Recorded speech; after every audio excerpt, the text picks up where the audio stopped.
তোমরা যারা এইচএসসি এবং ডিগ্রি লেভেলের উপবৃত্তির টাকার জন্য অপেক্ষা করছিলে তাদের জন্য শিক্ষা মন্ত্রণালয় থেকে এসেছে বেশ কিছু গুরুত্বপূর্ণ আপডেট। অনেকেই জানতে চাচ্ছ উপবৃত্তির টাকা কবে আমাদের অ্যাকাউন্টে আসবে, যাদের অ্যাকাউন্টে এখনো টাকা আসেনি তাদের কি করণীয়, কারা টাকা পাবে সেই তালিকা কিভাবে চেক করবে, আর বাউন্স ব্যাক সমস্যা হলে কিভাবে সমাধান করবে। আজকের ভিডিওতে আমি তোমাদের দেখাবো উপবৃত্তির টাকার সর্বশেষ আপডেট, টাকা না আসার কারণ এবং এর সমাধানের সঠিক পদ্ধতি। তাই ভিডিওটি স্কিপ না করে শেষ পর্যন্ত দেখতে থাকো। বন্ধুরা, অফিসিয়াল তথ্য অনুযায়ী ষষ্ঠ শ্রেণী থেকে এইচএসসি পর্যায়ে শিক্ষার্থীদের জুলাই-ডিসেম্বর 2025 এবং জানুয়ারি-জুন 2026 মেয়াদের উপবৃত্তির টাকা বিতরণ কার্যক্রম শুরু হয়েছে। এই টাকা শিক্ষার্থীদের দেওয়া বিকাশ, নগদ অথবা রকেট অ্যাকাউন্টে G2P অর্থাৎ গভর্নমেন্ট টু পারসন পদ্ধতিতে সরাসরি পাঠানো হচ্ছে। অন্যদিকে ডিগ্রি পর্যায়ে শিক্ষার্থীদের উপবৃত্তির অর্থ নির্ধারিত নিয়ম অনুযায়ী বিতরণ করা হচ্ছে।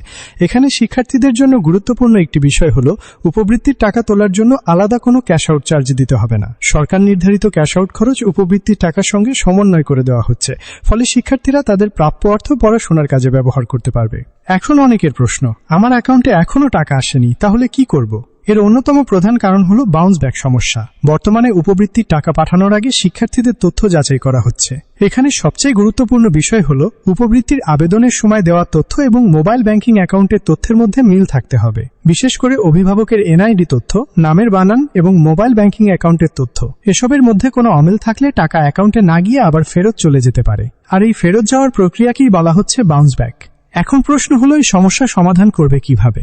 এইচএসসি পর্যায়ের শিক্ষার্থীদের ক্ষেত্রে নিজেরা অনলাইনে তথ্য সংশোধন করতে পারবে না। তোমাদের দ্রুত নিজ নিজ কলেজের দায়িত্বপ্রাপ্ত শিক্ষক বা প্রশাসনের সঙ্গে যোগাযোগ করতে হবে। কলেজ কর্তৃপক্ষ তাদের নিজস্ব অ্যাক্সেস ব্যবহার করে HSP-MIS পোর্টালে প্রয়োজনীয় তথ্য সংশোধন করতে পারবে। তাই যাদের টাকা আসেনি তারা দেরি না করে কলেজে যোগাযোগ করো।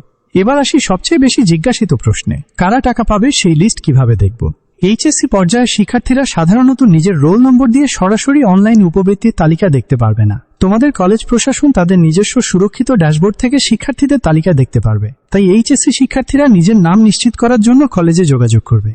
অন্যদিকে ডিগ্রি বা স্নাতক পর্যায়ের শিক্ষার্থীরা স্টাইপেন্ড ম্যানেজমেন্ট সিস্টেমে লগ ইন করে নিজের প্রোফাইল এবং উপবৃত্তির বর্তমান স্ট্যাটাস দেখতে পারবে। সবশেষে রয়েছে আরেকটি গুরুত্বপূর্ণ আপডেট। বর্তমান বাজার পরিস্থিতি বিবেচনা করে শিক্ষা অধিদপ্তর উপবৃত্তির টাকার পরিমাণ বাড়ানোর একটি প্রস্তাব মন্ত্রণালয়ে পাঠিয়েছে। তবে মনে রাখতে হবে, নতুন টাকার পরিমাণ এখনও চূড়ান্তভাবে অনুমোদিত হয়নি। চূড়ান্ত সিদ্ধান্ত প্রকাশ হলে এইচএসসি এবং ডিগ্রি পর্যায়ের শিক্ষার্থীরা নতুন অর্থের পরিমাণ সম্পর্কে নিশ্চিত তথ্য জানতে পারবে।